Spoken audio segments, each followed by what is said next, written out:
नमस्कार मित्रांनो. तुम्ही बाजारातनं किंवा एखादी घरगुती गोठ्यावरनं गाय विकत आणल्यानंतर ती गाय तुमच्या गोठ्यामध्ये 100% हमखास आजारी पडते मित्रांनो.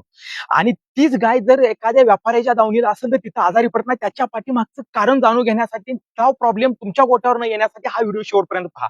नमस्कार दूध उत्पादक मित्रांनो, जर गाय तुम्ही एखादी विकत आणली, घरगुती गोठ्यावरून घरगुती एखाद्या शेतकऱ्याकडून विकत आणली किंवा बाजारातून आणली, तर त्या गायीला आणल्या आणल्या लगेच तुम्ही तिला ट्रॅव्हल करून आणल्या आणल्या त्या गायीला लगेच चारा किंवा पाणी हे देऊ नका.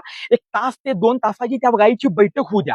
तिची गायीची 1 तास 2 तासाची बैठक झाल्यानंतर त्या गायीला जेवढा पाहिजे त्या प्रमाणात तिला चारा देऊ नका. थोडा थोडा चारा द्या आणि चारा दिल्यानंतर तिला एक तुमच्या गोट्यावरती कमीत कमी 5 ते 10 दिवस एक लिव्हर टॉनिक द्या. हे माझ्यापाशी डीव्हीबी कंपनीचं लिव्हर टॉनिक आहे. लिव्हर टॉनिक तुम्ही सकाळ 50 मिली आणि संध्याकाळ 50 मिली जर त्या गायीला दिले तर ती गाय 100% तुम्हाला मी गॅरंटी देऊन सांगतो, तुमच्या दावणीला किंवा तुमच्या गोट्यामध्ये ती गाय आजारी पडत नाही मित्रांनो.